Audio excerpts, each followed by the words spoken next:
Hello friends and welcome back to our channel Alpha Classes. Myself Divyansh Bardwaj and as you know that I can teach you geography class 10th है ना।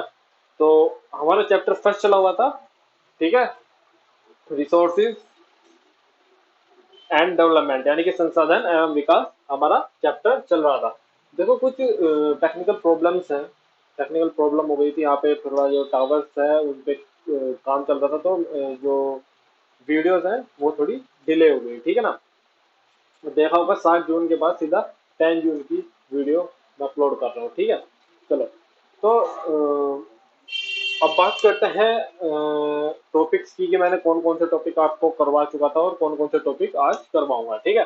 Soil as resources, soil as resources यानी कि आपका मृदा संसाधन, ये मैं complete करा चुका था पिछली क्लास में, ठीक है। आज हम कंप्लीट करेंगे सॉइल क्लासिफिकेशन। सॉइल क्लासिफिकेशन आज पूरा खत्म करेंगे, 6 की 6 सॉइल आज वी आर कंप्लीटेड टुडे, ठीक है ना। Today we are completed 6 soils यानी कि क्लासिफिकेशन ऑफ सॉइल आज हम बिल्कुल पूरा कर देंगे। थोड़ा मैं अब सॉरी, मैं अब थोड़ा कोशिश करूंगा, एक तो रेगुलर क्लासेस चलेंगे अब, ठीक है। और मैं थोड़ा कोशिश करूंगा कि मैं आपकी जो वीडियो है वो अर्ली मॉर्निंग या एट नाइट में मतलब शूट कर सकूँ, क्योंकि इस समय प्रॉब्लम होती है, आपको नॉइसिंग बहुत ज़्यादा आती है। तो ज़्यादा कोशिश करूंगा कि अर्ली मॉर्निंग करूँ, क्योंकि रात को जो डॉग्स हैं वो भी भोगते रहते हैं, तो इस वजह से, ठीक है। चलो, सॉइल इरोजन एंड कंजर्वेशन, ये हम कल की क्लास में करेंगे और कल ही हम एनसीईआरटी के क्वेश्चन आंसर भी डिस्कस करेंगे। मैं आंसर नहीं बताऊंगा, मैं सिर्फ आपको क्वेश्चन समझाऊंगा, आंसर आपको खुद देखना है, क्योंकि अगर जो मैं आंसर भी बता दूंगा ना, तो आई थिंक कि मेरा जो समझाया हुआ है वो उसको पढ़ाने का कोई मतलब नहीं पड़ता, ठीक है ना।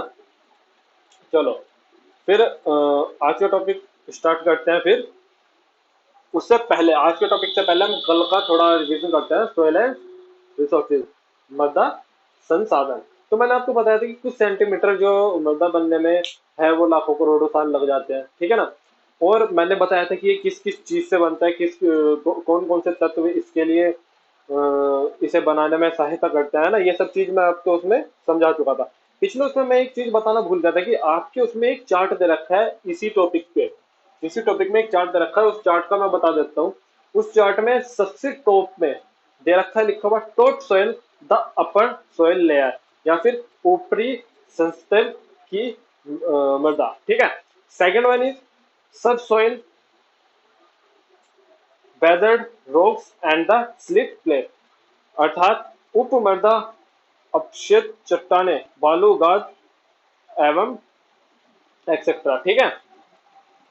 Third one is whether parent rock material, ठीक है, अर्थात स्तरीय अपक्षियत आधारित चट्टाने, ठीक है।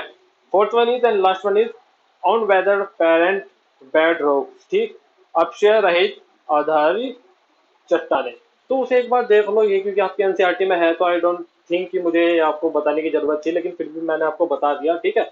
मतलब रटने वाली चीज है, मतलब उससे सिर्फ आप समझोगे, वो मैं आपको सब चीज समझा दूंगा, ठीक है। आज बात करते हैं क्लासिफिकेशन ऑफ सोइल की, मृदा का वर्गीकरण। मृदा का वर्गीकरण आज हम करेंगे। मृदा का वर्गीकरण मैंने आपको बताया था पिछली क्लास में कि हम रंग के आधार पे इसका वर्गीकरण करते हैं, ठीक है। और भाई थिकनेस के हिसाब से यानी कि मोटाई के हिसाब से हम इसका वर्गीकरण करते हैं। केमिकल एंड फिजिकल चेंजेस के ऊपर हम इसका वर्गीकरण करते हैं। आप जानते हो कि भारत की हर जगह वायु जल हर जगह अलग अलग पाया जाता है, तो इसी वजह से उनके अंदर जो केमिकल चेंजेस है, जो फिजिकल चेंजेस है, यानी कि जो हवा से पानी से जितने भी चेंजेस हो रहे हैं, मानवीय कारणों से जो चेंजेस हो रहे हैं, यानी कि जो जो हम चेंजेस कई बार कर देते हैं, उनकी वजह से जो चेंजेस हो रहे हैं, उनकी वजह से हम इन्हें 6 पार्ट्स में इन्हें डिवाइड कर रहे हैं, 6 पार्ट्स में। यानी कि फर्स्ट वन इज एलिविनल सॉइल यानी कि जलोढ़ मृदा, second one is black soil काली मृदा, third one is red and yellow soil लाल एवं पीली मृदा, fourth one is lateral soil अर्थात लेटराइट मृदा, fifth one is arid soil, यानी कि मरुस्थली मृदा। मरुस्थली किसे बोलते हैं? मरुस्थल बोलते हैं रेगिस्तान को, ठीक है, ध्यान रखना। Six one is forest soil, अर्थात वन मृदा, ठीक है। तो आज हम इसे कंप्लीट करेंगे, कल फिर हम soil and erosion and conversation conservation कर लेंगे, एंड क्वेश्चन आंसर हम कल मतलब इस क्लास को खत्म कर देंगे। कल लास्ट में मैं आपको कुछ बताऊंगा, टाइम वेस्ट नहीं करता, लेट्स जस्ट स्टार्टेड है। एल्यूवियल सॉइल यानी कि जलोढ़ मृदा, कुछ पॉइंट्स बता रहा हूँ, ध्यान से समझना, ठीक है। एनसीईआरटी पढ़ते रहो, मैं यहाँ पे सिर्फ आपको कोई टॉपिक क्लियर नहीं हो रहा तो मैं उसको बताऊंगा, ठीक है ना। समझना आपको है, रटना आपको ही पड़ेगा, ठीक है। चलो, फर्स्ट पॉइंट इसका सबसे जो फर्स्ट पॉइंट में बता दूं, ये जो मृदा है ना, ये वाली बात करते हैं जलोढ़ मृदा की, एल्यूवियल सॉइल की। जलोढ़ मृदा हमारे भारत में अधिकतर जगह पाई जाती है, यानी कि अधिकतम जो जगह है, जो ज्यादातर परसेंटेज है, वो एल्यूवियल सॉइल की है। आप मैप देखना, मैप है आपकी एनसीईआरटी में, ठीक है ना। उस मैप को देख लेना, ठीक है, उस आई थिंक पेज नंबर 9 पे है, ठीक है ना। तो उसे देख लेना, उस पे सारी मृदा का परसेंटेज या मतलब एक मैप में दे रखा है कि भाई कौन सी मृदा कितनी जगह दे रखी है, ठीक है ना। जलोढ़ मृदा वो सबसे अधिक क्षेत्र कवर करती है, मतलब सबसे अधिक एरिया इसका कवर करती है। ज्यादातर पूरा जो संपूर्ण मैदान है, यानी कि जो पूरा प्लेन एरिया ऐसा बोलते हैं, जैसे कि उत्तर प्रदेश हुआ, ये प्लेन एरिया हुआ। पहाड़ी एरिया से अलग जो मतलब जो प्लेन्स में होता है, ठीक है ना, उसे प्लेन या मैदान जो बोलते हैं। ज्यादातर मृदा ज्यादातर ये मृदा मैदान एरिया को घेरे हुए है, यानी कि प्लेन्स एरिया को घेरे हुए है, ठीक है। हिमालय की तीन महत्वपूर्ण नदी है, हिमालय की जो तीन महत्वपूर्ण नदियां हैं, देखो, सिंधु, गंगा और ब्रह्मपुत्र। जो ये तीनों नदी जो निष्पेक्ष लाती है, यानी कि ऊपर से जो तत्व लाती है, वो उन्हें बिखेरती चली जाती है। इसी वजह से ये जो मिट्टी होती है, ये बहुत ज्यादा उपजाऊ मानी जाती है, बहुत ज्यादा उपजाऊ मानी जाती है, क्योंकि भाई सीधी सी बात है भाई, ऊपर से नदी लाके आपके सामने मिनरल्स ऐसे बिखेर दे रही है, जमीन ले रही है, तो सीधी सी बात है, ठीक है ना। ऊपर से राजस्थान एंड गुजरात तक अगर जो देखा जाए कि ये कहाँ तक फैली हुई है, तो राजस्थान गुजरात का भी कुछ क्षेत्र इन्होंने कवर कर रखा है। देखिए, फिर है पूर्वी तटीय मैदान, विशेषकर महानदी, गोदावरी, कृष्णा और कावेरी नदियों के डेल्टा भी जलोढ़ मृदा से बने हैं। देखो, जो आपकी महानदी है, महानदी, गोदावरी, कृष्णा, जो महानदियां हैं, गोदावरी हुई, कृष्णा हुई और आपकी कावेरी जो नदी हुई, जो इसके जो आसपास के क्षेत्र वो भी इसी मिट्टी के बने हुए हैं, ठीक है। समझने की कोशिश करो बस, ठीक है। रटने की अभी रटना आपको क्वेश्चन आंसर के लिए है, ठीक है ना। अब वहां भी रटना नहीं होगा, जो समझ ले अंतर यार अपने आप ही। ज्यादातर मैं आपको एग्जाम का बताऊं, एग्जाम में ज्यादातर कोशिश करना कि पॉइंट वाइज लिख के आओ। पॉइंट वाइज लिख के आओगे ना, तो टीचर को जल्दी समझ में आएगा, तो वो समझ जाएगा कि भाई बच्चा कितना होशियार है, ठीक है। क्या पता, एक घिचमिच होते घिचमिच घिचमिच करना, तो पता उसमें टीचर का दिमाग खराब हो जाता है, क्योंकि वो दिन में क्या पता 100 कॉपी चेक कर रहे हो। तो अच्छे अच्छे से लिख के आओगे, एक एक लाइन छोड़ छोड़ के लिख के आओगे, तो बहुत अच्छे से हो जाएगा, ठीक है। चलो, फिर है, इस मृदा में रेत, सिलिट और मृतिका के विभिन्न उत्पाद पाए जाते हैं, यानी कि सैंड, स्लिट एंड क्ले के इसमें बहुत ज्यादा वेरियस प्रॉपर्टीज इसमें पाई जाती है। किस किस की? सैंड की, स्लिट की एंड क्ले की, ठीक है। जानते होंगे ये क्या है, इधर बताने की जरूरत नहीं है, छोटे से छोटा बच्चा जानता है, ठीक है। नहीं जानते तो जस्ट गूगल इट, लाइक अगर जो आपको सिलिट नहीं पता तो गूगल कर लो, ठीक है, ठीक है। हाँ, तो देखो, जैसे हम मैदान में यानी कि हम प्लेन्स में है, प्लेन से हम पहाड़ों की एरिया की तरफ जाते हैं, कि थोड़ी से ऊंचाई की तरफ चलते जाते हैं, तो क्या होता है, जो मृदा के कण है ना, वो बढ़ते चले जाता है, यानी कि जो उनकी मोटाई है वो बढ़ती चली जाएगी। देखा होगा, पहाड़ों पे जाओ, ठीक है भाई, जो खेती यहाँ हो जाएगी ना, वो पहाड़ों पे नहीं हो सकती है। जो खेती यहाँ पे हो जाएगी, जो खेती प्लेन्स में हो जाएगी, वो पहाड़ों पे नहीं हो सकती। आसपास के अपने गांव देखो, खतौली हुआ, मुजफ्फरनगर हुआ, इनके आसपास के गांव जैसे पहाड़ों पे गांव हो जाएंगे? नहीं, बिल्कुल नहीं हो सकते, ठीक है ना। उसके बाद नदी घाटी के ऊपरी भाग में, जैसे ढाल भंग, जहां से ढाल शुरू हो के समीप मोटे कर्ण वाली मृदा पाई जाती है। देखो, क्या होता है कि अब मानो, अब ये पहाड़ जब तक प्लेन एरिया है, तो ऐसा तो नहीं है एकदम पहाड़ स्टार्ट हो गया, है ना। एकदम पहाड़ स्टार्ट नहीं होता, क्या होता है कि पहले हल्का सा ऐसे, फिर ऐसे ऐसे बढ़ता बढ़ता बढ़ता बढ़ता और फिर ऐसे चला जाता है। तो जो ये वाला एरिया है ना, इसकी बात कर रहे हैं, तो यहाँ पे सबसे ज्यादा मोटे कण पाए जाते हैं। यहाँ पे, यहाँ से ज्यादा मोटे कण पाए जाते हैं, यानी कि प्लेन एरिया से ज्यादा यहाँ पे मोटे कण पाए जाते हैं। ठीक है, चलो फिर है कि मर्द की पहचान आयु से भी होती है, यानी कि according to his age, according to the age of soil, it's also it's also verified.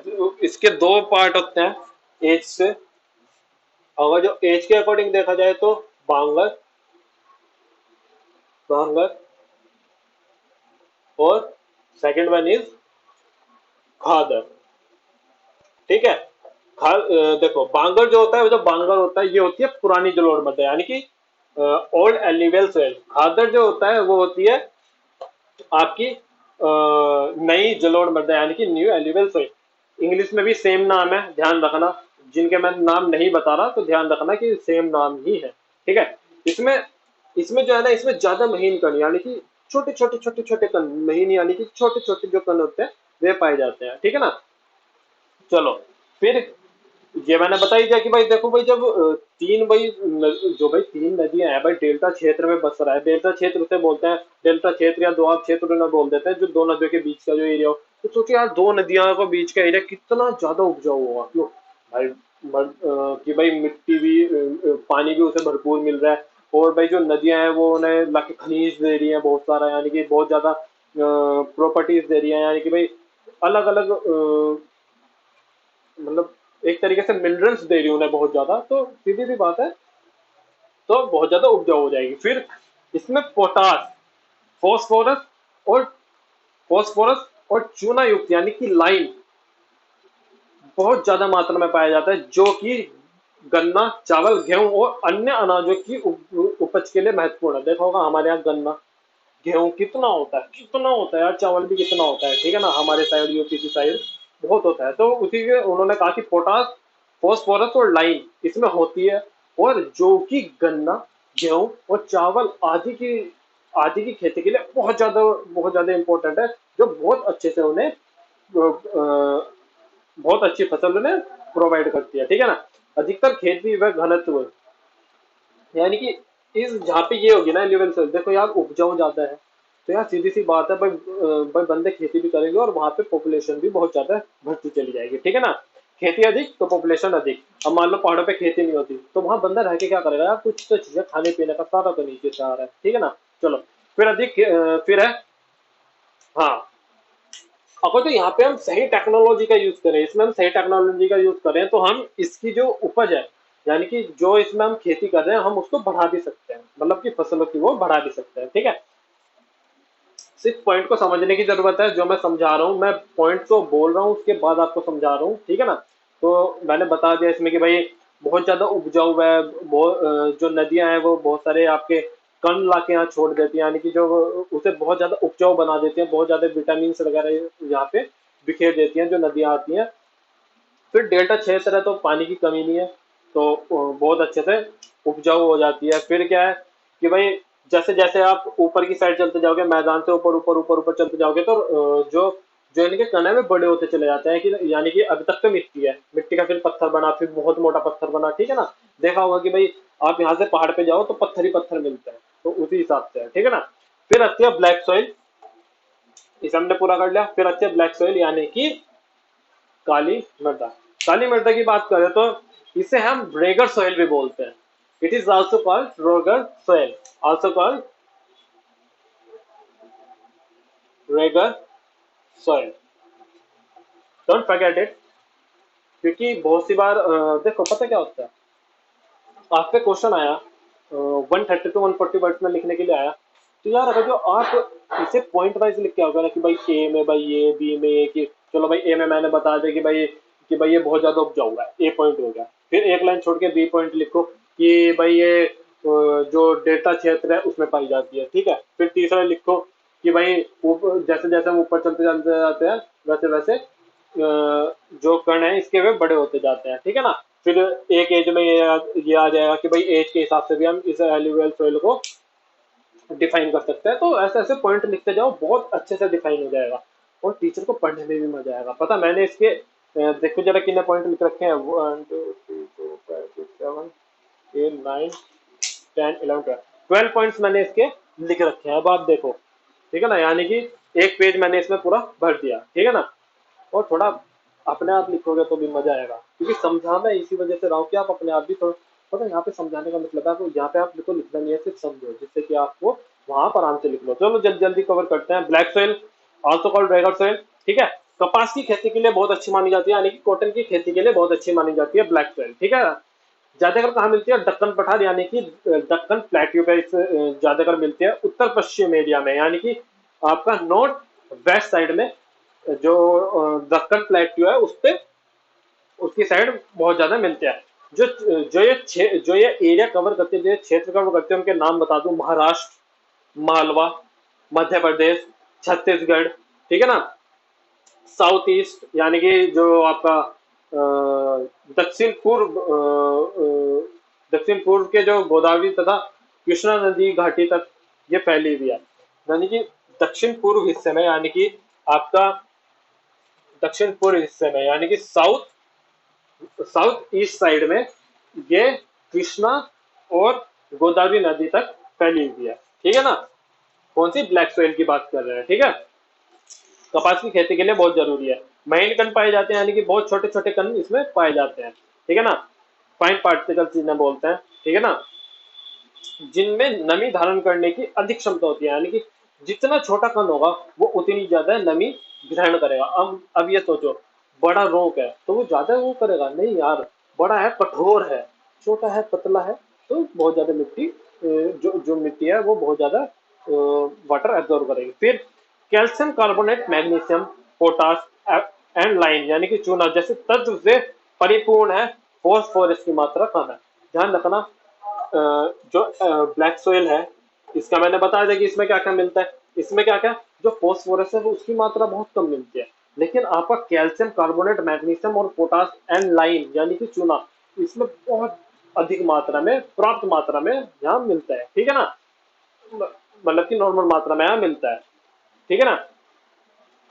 बात करें इसके गर्मी के मौसम में, गर्मी के या सूखे के मौसम में क्या होता है कि जो जो काली मृदा होती है ना, जो ब्लैक सॉइल होती है, उसमें दरारें पड़ जाती है। आपने देखा भी होगा, बहुत से फोटो आते हैं कि भाई किसान ऐसे बैठा हुआ है और दरारें से पड़ी हुई है, तो वो ये काली मिट्टी की बात होती है यहाँ पे। तो इसमें क्या होता है कि जब ये इसमें दरारें पड़ती है ना, तो इसमें जो हवा है, हवा अच्छे से घुस जाती है उसके अंदर, तो जो जो उससे थोड़ी सी उपज बनाती है। लेकिन इसमें इसमें दिक्कत क्या आती है, अगर तो इसमें पानी गिर जाए तो इसमें खेती करने में बड़ी दिक्कत आती है, क्योंकि इसे भाई चिपचिपा बना देती है। अब मान लो चिपचिपा है तो ना तो ट्रैक्टर चलेगा ना कुछ, तो क्या होता है कि बारिश की पहली बौछार जब जैसे ही पड़ती है, जैसे मानसून की पहली बौछार होती है, तो ये एकदम उसकी खेती करनी शुरू कर देते हैं, तो यानी काम खत्म कर देते हैं उसका, ठीक है ना। चलो अब बात करते हैं, ब्लैक सेल पूरी हो गई, ठीक है ना। भाई देखो, अपने आप भी पढ़ना पड़ेगा, यहाँ मैं सिर्फ इंपॉर्टेंट पॉइंट करवा रहा हूँ, आपको समझाने की कोशिश करवा रहा हूँ, ठीक है ना। सैंपल पेपर अभी लेने की जरूरत नहीं है, जस्ट रिमेंबर कि पहले सब अपने सब्जेक्ट्स जो है उनकी सिर्फ एनसीईआरटी खत्म करो। अभी कोई एडिशनल बुक मत उठाना, अगर मेरी बात मानोगे तो। एडिशनल बुक मेरे ख्याल से 3 से 4 महीने पहले उठाना भाई, एक्सेप्ट मैथ। मैथ को जल्दी खत्म करो, जितनी जल्दी मैथ खत्म होगा उतनी जल्दी आप आर एस अग्रवाल अच्छी है उसे सोल्व करना शुरू करो।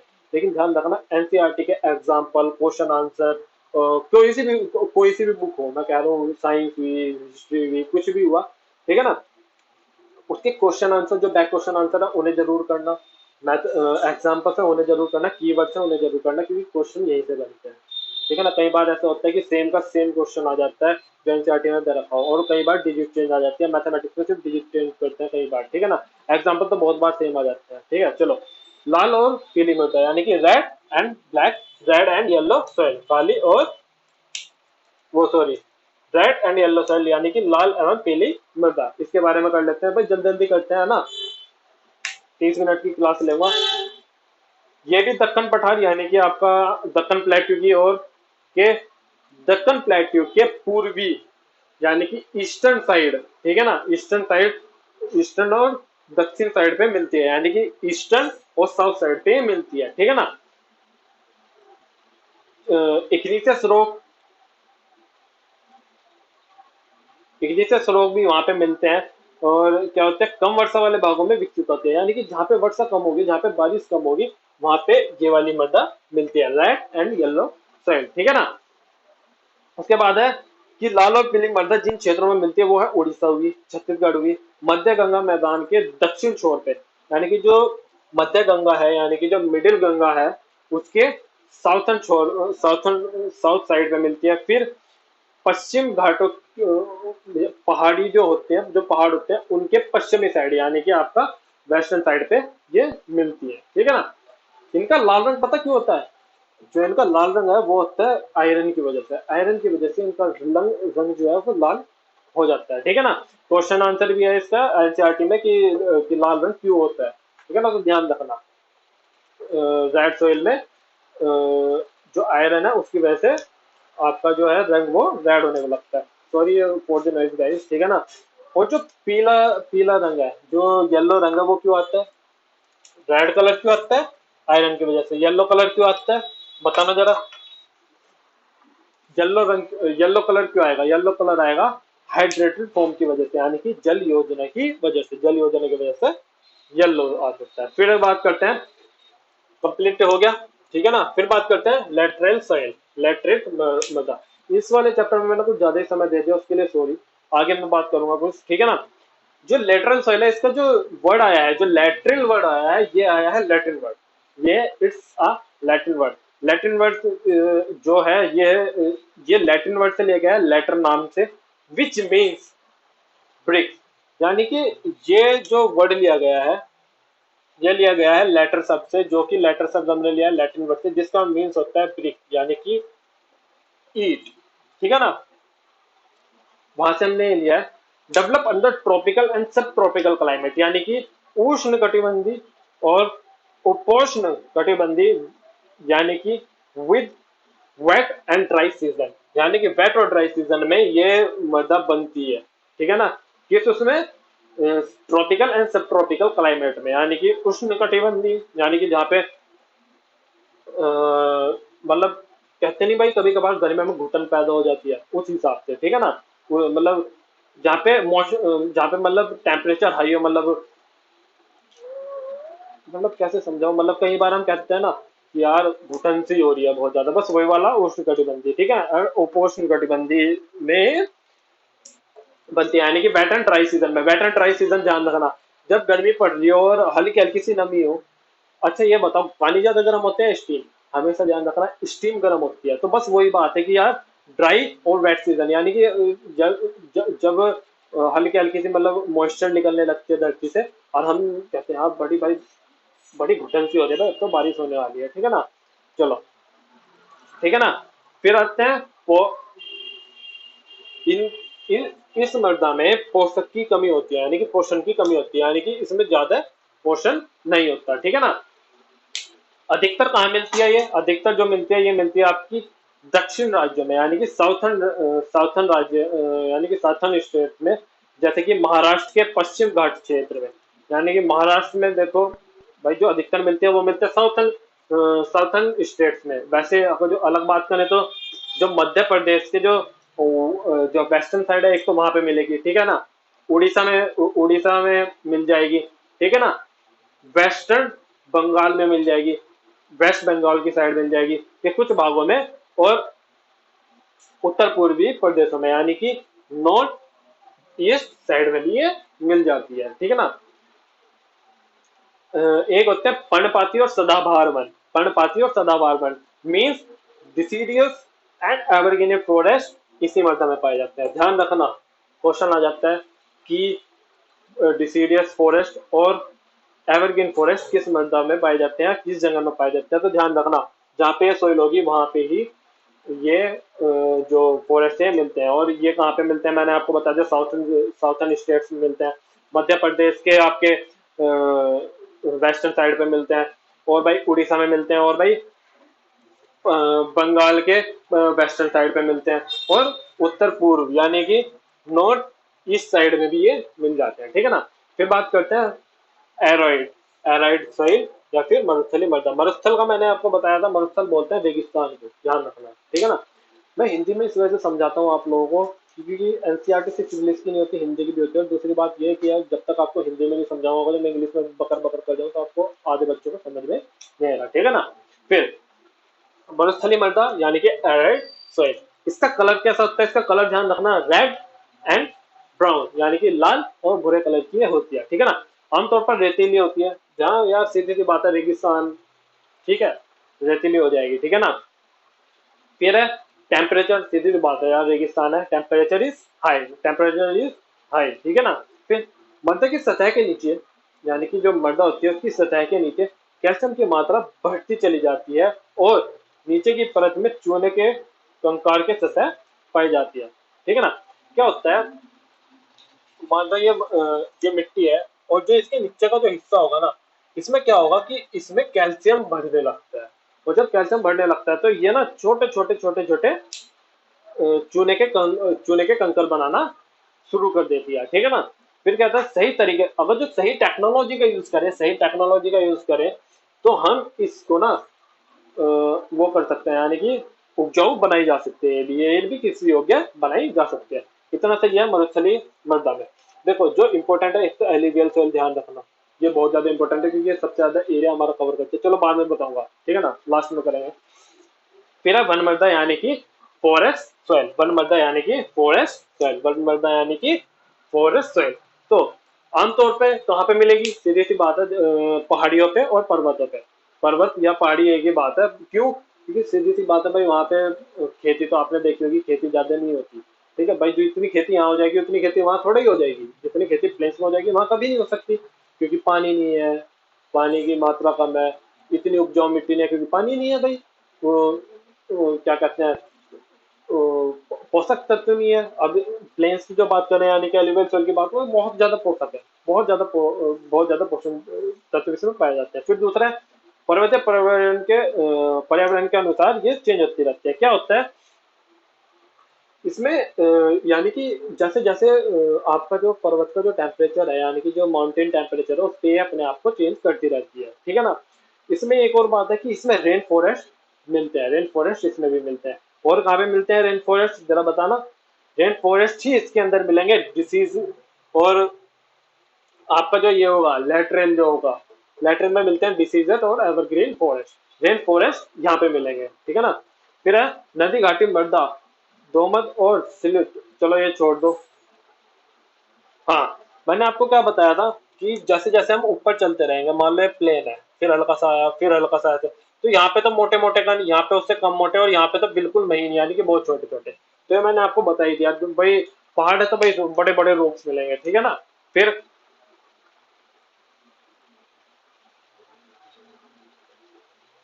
हाँ, तो देखो इनमें क्या होता है, जो अपोजिन की बात करें तो यहाँ पे हम टेरिस फार्मिंग देख सकते हैं, टेरिस फार्मिंग देखी जा सकती है, ठीक है ना। तो कोई कोई मतलब कि जो इसका ये वाला जो एरिया होता है, जो ये वाला एरिया होता है इसका, तो यहाँ पे हल्की हल्की एल्यूवियल सोइल भी मौजूद होती है, और लेकिन करेंगे हम टेरिस फार्मिंग ही, क्योंकि है हल्की सी ढिलाई पे ही, ठीक है ना। तो रोक्स मिलते हैं बड़े बड़े यहाँ मिलते हैं, उससे कम मिलते हैं, लेकिन एल्यूवियल सोइल तो है ना भाई। यहाँ पे तो बिल्कुल महीन हो गया भाई, यहाँ तो भाई एल्यूवियल सोइल है ही है, लेकिन यहाँ पे मोटे मोटे कण हो गए, लेकिन एल्यूवियल सोइल है, तो यहाँ पे थोड़ी उपजाऊ होती है, टेरिस फार्मिंग करी जा सकती है, ठीक है ना। अब मैं बात करूं, अगर इसमें से इंपॉर्टेंस की बात करूं, तो ध्यान रखना एल्यूवेल सेल इज मोस्ट इंपॉर्टेंट, क्योंकि बहुत ज्यादा आपका एरिया कवर करती है इंडिया के अंदर। ब्लैक सॉइल में जो इंपॉर्टेंट है वो इस वजह से है क्योंकि इसमें कपास की खेती होती है, कपास की खेती होती है, यानी कॉटन की खेती हो जाती है। रेड एंड ये इतनी नहीं है। लेटरल सॉइल भी इंपॉर्टेंट है, ज्यादा नहीं है लेकिन है, लेटरल सॉइल से भी बहुत से क्वेश्चन उठ जाते हैं, ठीक है ना। उसके बाद मरुस्थली से कुछ नहीं, कोर्ट से कुछ नहीं, ये बहुत छोटी छोटी है, ठीक है। अब हम कल बात करेंगे किसके ऊपर, we can talk about soil erosion and conservation, and about question answer of this chapter tomorrow, ठीक है ना। तो ध्यान रखना, रिवीजन करते रहो एनसीईआरटी का। अब मैं कोशिश करूंगा कि आपका एक हफ्ते या 5 दिन में आपका एक एक चैप्टर कंप्लीट करा दूं। और हाँ, एक इम्पोर्टेंट डिस्कशन ये था कि ऐसा हो सकता है कि अभी मेरी बात हुई एक टीचर से, तो मे भी ज्योग्राफी आपको वो पढ़ाए, क्योंकि मैं स्पेशली जो टीचर हूँ वो मैं हिस्ट्री का हूँ, तो मैं सोच रहा हूँ क्यों ना हिस्ट्री स्टार्ट करी जाए।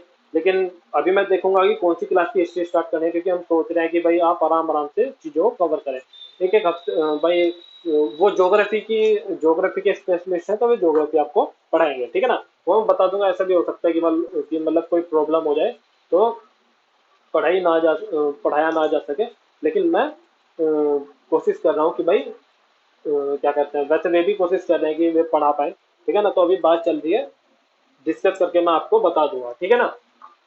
और जो अगर जो हिस्ट्री स्टार्ट करूंगा तो मैं हिस्ट्री अभी आपकी 10th की नहीं करूंगा, अभी मैं 6th क्लास की स्टार्ट करूंगा, क्योंकि आप पहले ज्योग्राफी कंप्लीट करिए, उसके जस्ट बाद मैं आपकी हिस्ट्री लेके आ जाऊंगा, ठीक है ना।